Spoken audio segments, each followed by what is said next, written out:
ستارے زمین پہ دھڑام دھڑام کر کے گریں گے. وَإِذَا الْأَرْضُ مُدَّتْ زمین بوریے کی طرح سے لپیٹ دی جائے گی. وَإِذَا الْجِبَالُ سُيِّرَتْ یہ بڑے بڑے پہاڑ ہوا میں کپاس کی طرح اڑتے پھریں گے. تمام کے تمام علامات قرآن کریم بتا رہا ہے. اور آج مسلمان ہے، میں خود ہوں، آپ ہیں، میں قسم کھاتا ہوں کہ ہمیں خدا کے کلام پہ یقین کوئی نہیں. اگر یقین ہو پھر یہ غفلت.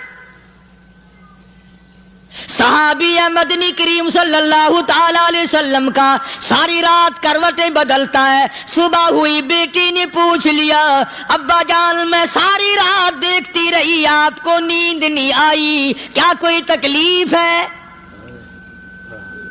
دیکھنے والی بیٹی کے بھی قربان جاؤں، بے چین ہونے والے ابا کے بھی قربان جاؤں. آخر بیٹی بھی جاگ رہی ہوگی تبھی تو دیکھا ہوگا. کہنے لگے ابا میں نے ساری رات کروٹیں بدلتے دیکھا، کیا بات ہے، آج نیند کیوں نہیں آئی؟ فرمایا لختے جگر او نور نظر، او میری بیٹی کل قرآن کریم کی ایک آیت سن کے آیا ہوں، ثم لم یتوبوا فلہم عذاب جہنم ولہم عذاب الحریق.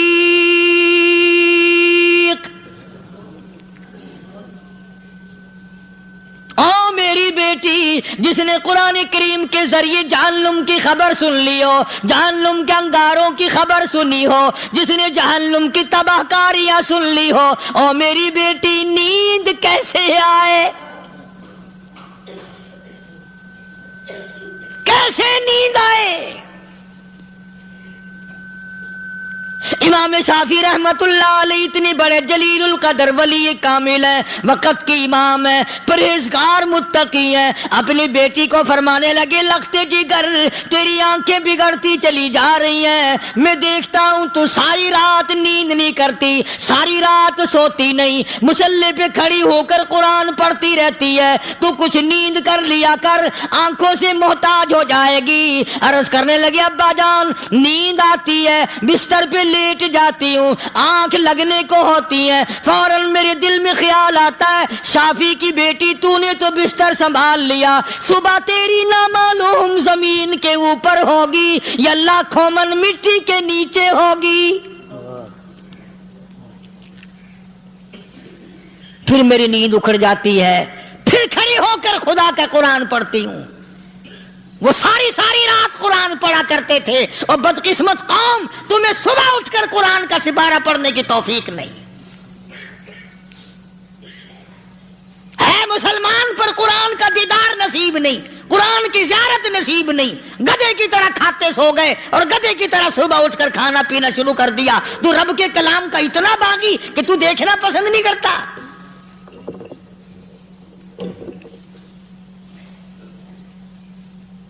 اور دنیا کی چیز اگر گھر میں نہ ہو، ٹھنڈے ٹھنڈے سانس مارتے ہیں عورتیں بھی. ہاں جی اپنی زمین کوئی نہیں نا، اپنی ہاں جی مکان اچھا اپنے پاس کوئی نہیں، فلاں چیز اپنے پاس کوئی نہیں. کبھی کسی نے ٹھنڈا سانس مارا کہ ہم 10 آدمی ہیں گھر کے، ایک آدمی بھی قرآن پڑھنے والا نہیں، ہم سارے کے سارے پتہ نہیں کیسے اکٹھے ہو رہے ہیں.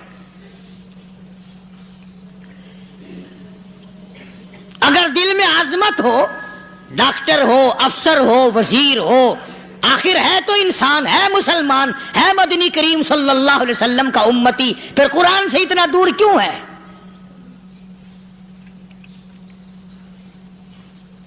تو اللہ پاک جل شانہ نے فرمایا میرے بندے ہر حال میں ڈر. ہاں تیری ساری چلاکیوں کو میں جانتا ہوں، تیری ساری ہوشیاریوں کو میں اچھی طرح جانتا ہوں. فرمایا وہ دن دور نہیں، آیا وقت قیامت کا، آیا، کوئی کسی کے کام نہیں آئے گا. فرمایا ان وعد اللہ حق فلا تغرنکم الحیات الدنیا. دنیا نے پھنسا لیا، چہل پہل میں پھنس گئے، اس کے رنگ روغن میں لگ گئے، اس کی زیب و زینت میں لگ گئے، رات اسی کی سوچ ہے، دن میں اسی کا فکر ہے، اور مرنے کا کسی کو بھی فکر نہیں۔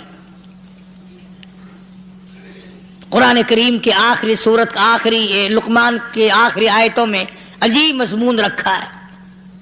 فرمایا ان اللہ عندہ علم الساعۃ وینزل الغیث، قیامت کا ٹھیک وقت اللہ کے سوا کوئی نہیں جانتا۔ کسے معلوم ہے ابھی اگلے منٹ میں کیا ہو جائے گا، سیکنڈ میں کیا ہو جائے گا۔ اچھا ایک بات میرے ذہن میں آئی، یہ بڑے بڑے لوگ آپ کو ملیں گے دیہاتوں میں بھی، بازاروں میں بھی، شہروں میں بھی، فلانا بزرگ غیب کی باتیں بتایا کرتا تھا، فلانا ولی یوں بتایا کرتا تھا۔ کبھی یہ بھی تو پوچھنا کہ اس ولی نے کبھی یہ بھی بتایا کہ میں مروں گا کب، کس دن مروں گا؟ جب اپنی موت کا پتہ نہیں تو اور کسی چیز کا کیا پتہ ہے؟ صرف اٹکل پچو تیر لگانے والی بات ہے۔ ابھی چند مہینے ہوئے یہاں میرے پاس چند نوجوان آئے ملتان شہر سے اور کہنے لگے کہ 25,000 کی چوری ہو گئی ہے، بتا کدھر کون لے گیا، کدھر لے گیا۔ میرے پاس آئے یہاں، میں نے کہا بتا دوں گا پر آدھے لوں گا۔ کہنے لگا نہیں نہیں دیکھنا جی اتنا تو نہ کرو۔ اور میں نے کہا وہ سارے ہی چلے گئے یار، یقین کرو میں یہاں چارپائی میں بیٹھا ہوں دروازے کے باہر، عصر کے بعد پوری پارٹی آئی اسی شہر کی کہ 25,000 روپیہ گم ہو گیا ہے، بتا کدھر گیا ہے۔ سب لوگ کہتے ہیں قاری حنیف بتاتا ہے، سنو قاری حنیف بتاتا ہے، ٹیلا کرا دوں گا میں۔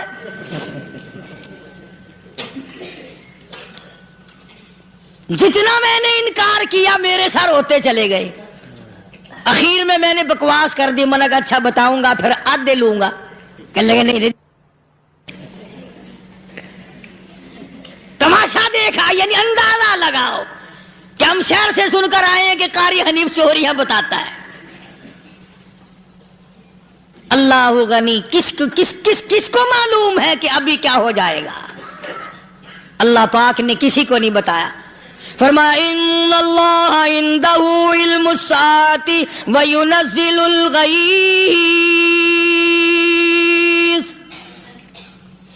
قیامت کا ٹھیک وقت کسی کو معلوم نہیں، بارش کا کوئی پتہ نہیں کب ہوگی، کتنی ہوگی۔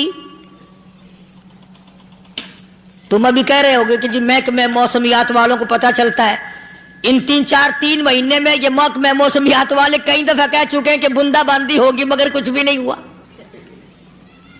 بلکہ جتنے یہ زیادہ بتلاوے نا اتنا ہی موسم خراب ہوتا چلا جاوے۔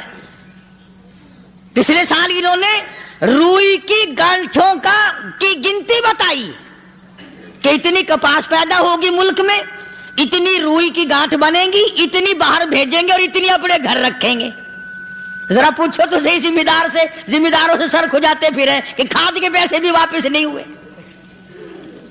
بھلے کسی کو کیا پتا کہ ابھی کیا تھا اور ابھی کیا ہو جائے گا، کل کیا ہوگا، پرسوں کیا، ایک اللہ کی ذات جانتی ہے۔ فرمایا وَيُنَزِّلُ الْغَيْثَ، کوئی نہیں جانتا بارش کب ہوگی، کتنی ہوگی، کہاں تک ہوگی، کس قدر ہوگی، کس طرف میں ہوگی، کہاں نہیں ہوگی۔ وَيَعْلَمُ مَا فِي الْأَرْحَامِ، کوئی نہیں جانتا عورت کے پیٹ میں کیا ہے، لڑکا ہے کہ لڑکی۔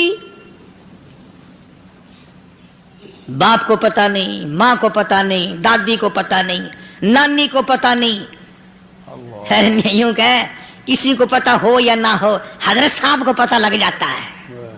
حضرت صاحب کو کیوں؟ حضرت صاحب ٹھڈ دے اندر وڑدا ہوندا ہے۔ تماشا دیکھ، کوئی کسی کو پتہ نہیں چلتا، اور خدا نے اپنی خدائی کسی کو تقسیم کر کے دینی نہیں۔ لم یلد ولم یولد، نہ میرے ماں باپ، نہ میں کسی کا باپ، نہ میری اولاد، نہ میں کسی کی اولاد۔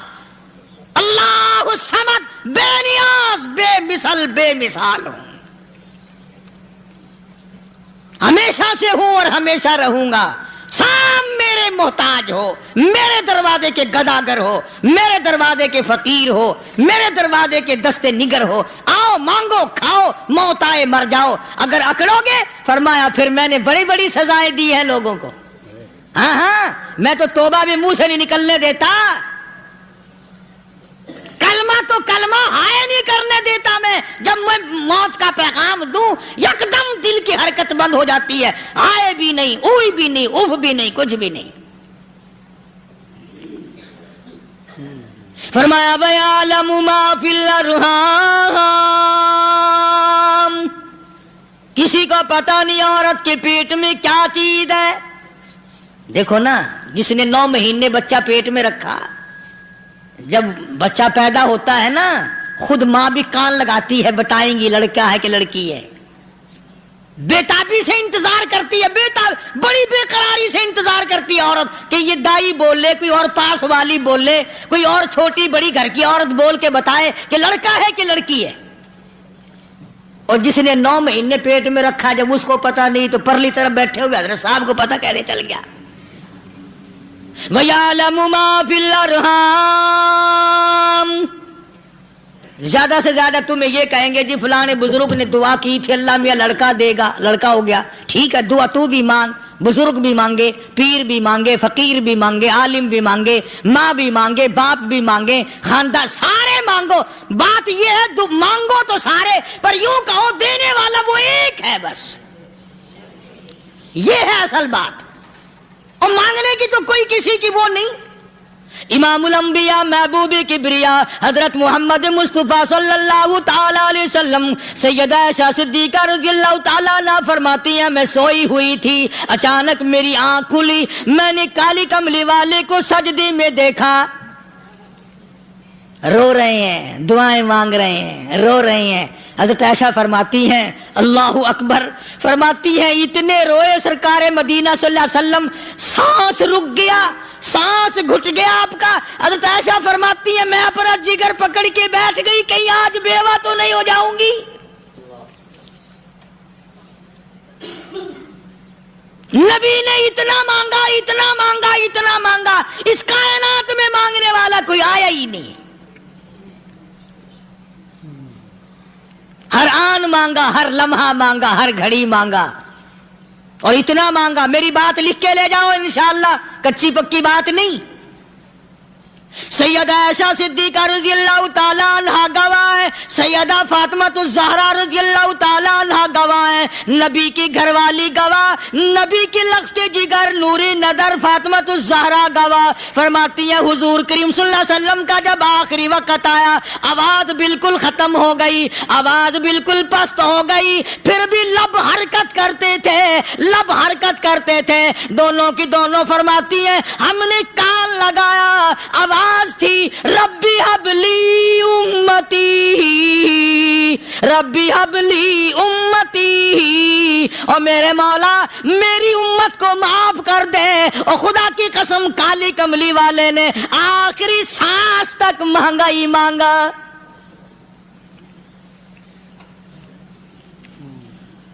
چاہے تیرے لیے مانگا، امت کے لیے مانگا، مگر ہر وقت مانگا۔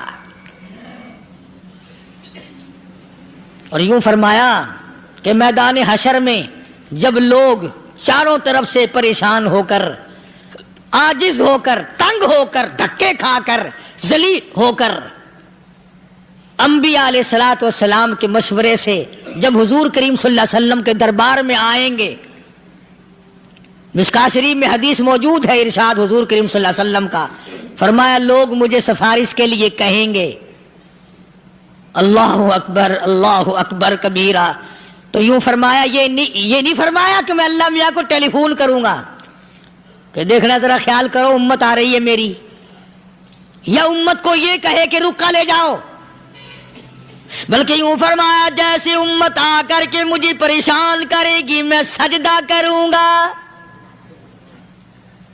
میں سجدہ کروں گا، اس وقت بھی سر میرا در تیرا، جھولی میری عطا تیری۔ اور حدیث پاک کا اگر مضمون پڑھ کر دیکھو سارے مضامین حل ہو جائیں۔ یوں فرماتے ہیں خود حضور کریم کہ میں اتنا لمبا سجدہ کروں گا اس وقت قیامت میں، اتنا لمبا سجدہ کروں گا کہ 7 دن 7 راتیں کا وقت 1 ہفتے کے برابر وقت لگ جائے گا، میں سر سجدے سے نہیں اٹھاؤں گا۔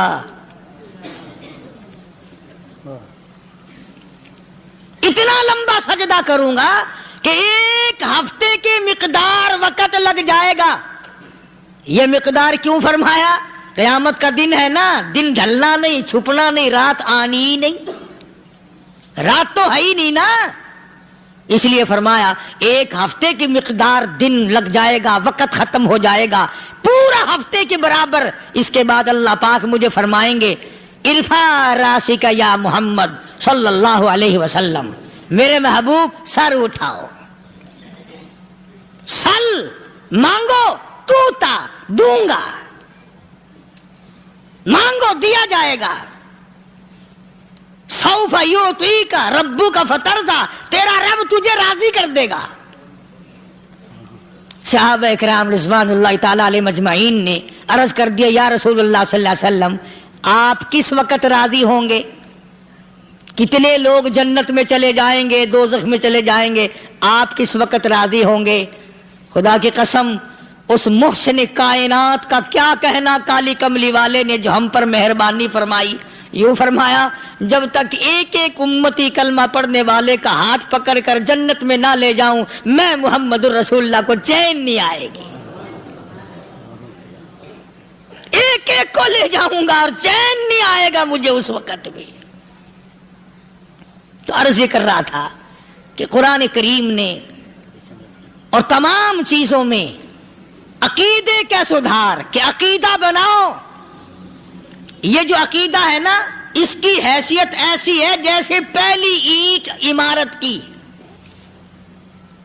اگر اینٹ ٹیڑھی ہو گئی تو ساری عمارت ٹیڑھی ہو جائے گی، اگر عقیدہ صحیح نہیں تو سارے اعمال ٹیڑھے ہو جائیں گے، اور اگر عقیدہ صحیح ہے تو اعمال بھی اور تمام افعال بھی اخلاق بھی تمام کی بنیاد جو ہے وہ صحیح رہے گی اور اچھی توفیق ہوگی۔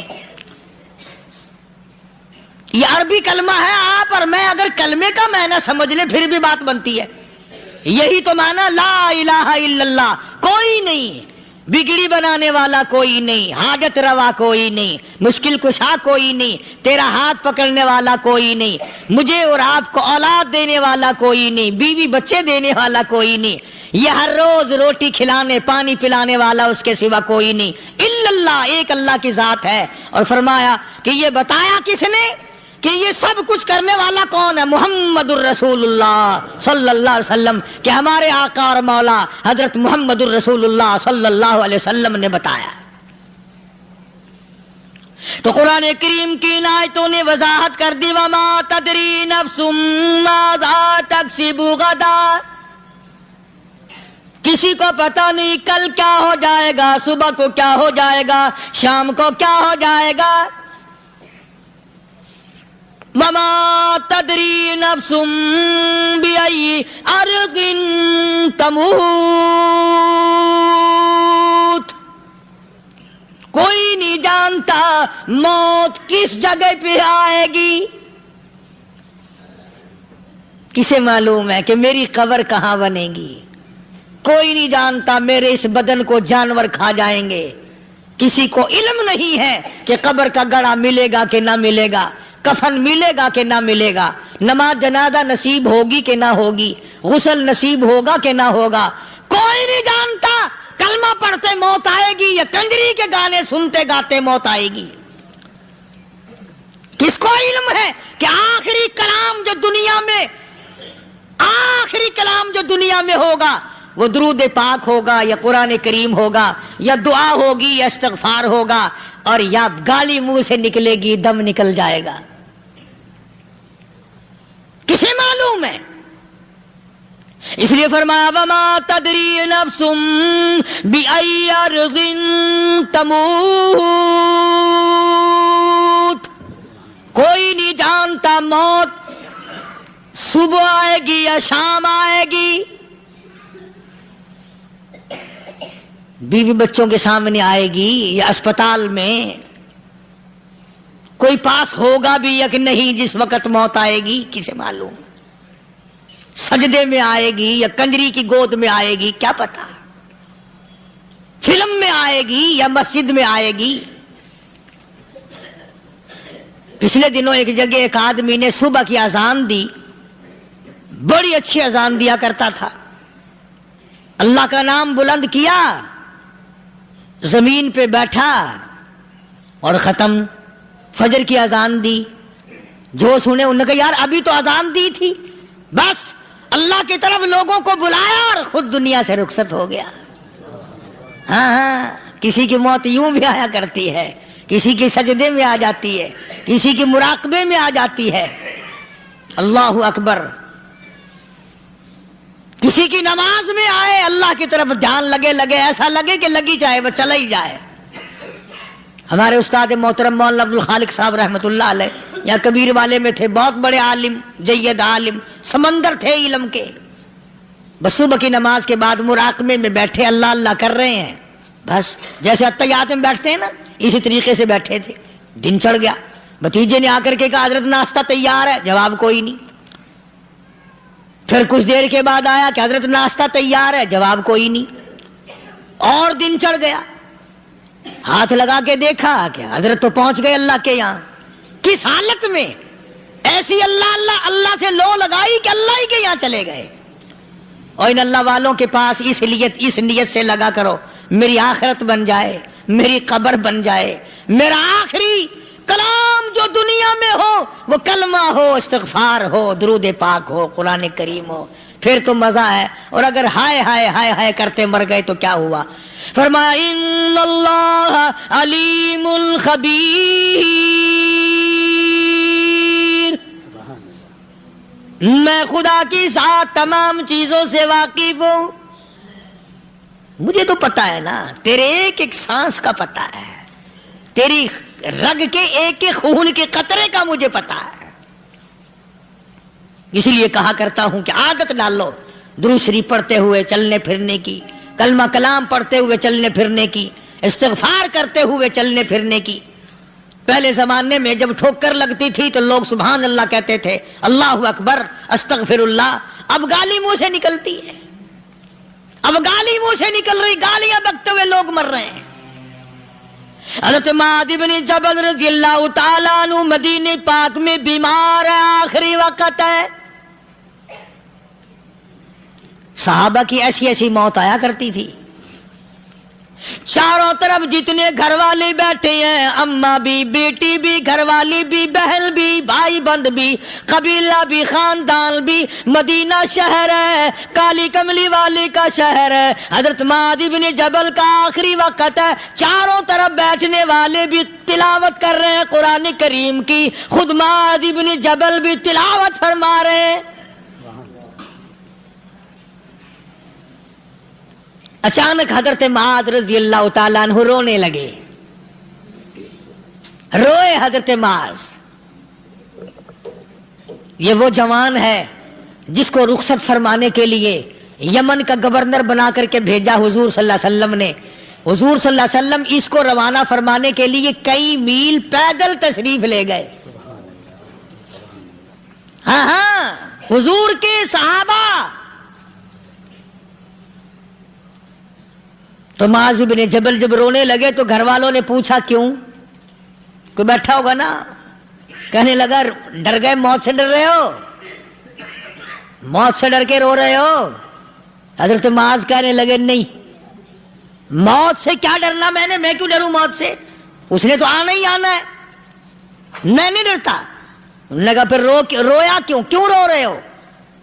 اللہ اکبر۔ صحابی کہتا ہے میرے دل کی تمنا میرے دل میں رہی، میری آرزو پوری نہ ہو سکی، میری حسرت میرے دل میں رہی، میرا شوق پورا نہ ہو سکا، میری آرزو پوری نہ ہو سکی، میری تمنا پوری نہ ہو سکی، بستر پہ موت آ رہی ہے اس لیے رو رہا ہوں۔ اے کاش رمضان کا مہینہ ہوتا، میں روزے دار ہوتا، گرمی کا موسم ہوتا، مجھے سخت پیاس لگی ہوتی، ہوتی, کفار سے مقابلہ ہوتا, میدان جہاد اور جنگ ہوتا, میں کئی کافروں کو قتل کر دیتا, پھر وہ مجھے قتل کر دیتے, میری زبان کاٹ لیتے, میری اللہ کے یہاں پیشی ہوتی, میرا رب مجھ سے پوچھتا میں آج دنیا سے کیا لایا, میں عرض کرتا الہی بولوں کیسے, تیری راہ میں زبان کٹا کے آیا ہوں اور روزہ رکھ کر آیا ہوں, تیرے محبوب کے حوض کوثر کے پانی سے روزہ افطار کروں گا.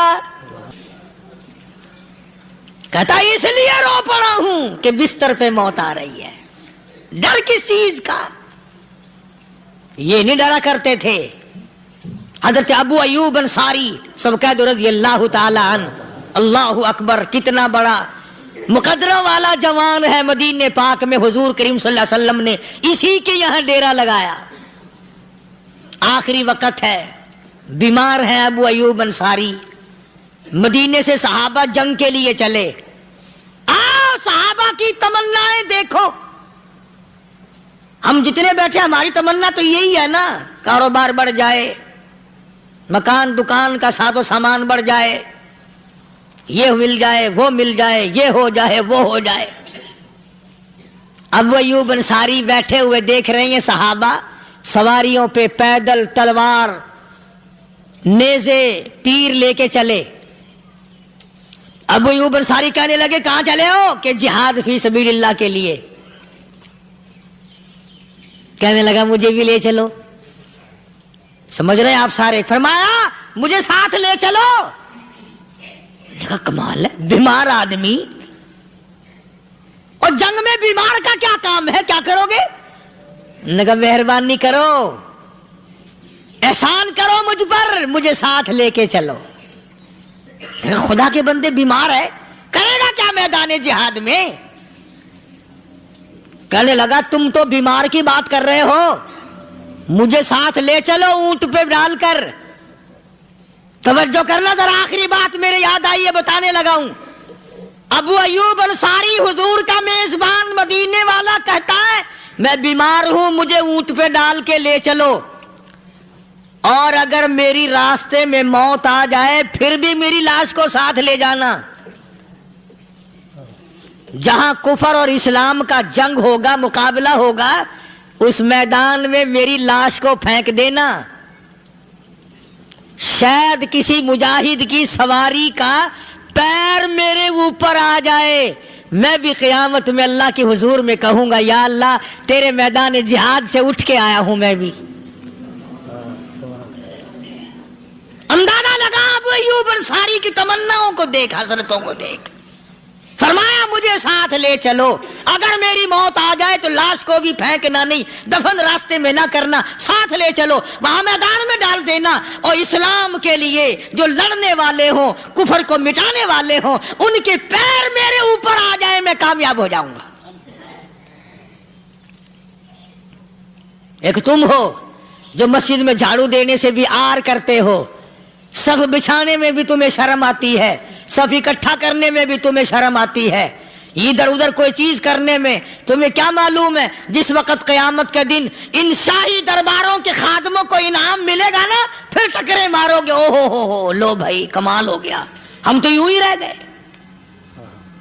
تو آج توفیق نہیں رہی. اللہ سے مانگ, سوتے بھی مانگ, جاگتے بھی مانگ, ہر وقت مانگ, وہی تیری میری جھولی بھرے گا. اسی کی عطا اور بندہ نوازی سے ہم سب کا کام چلے گا.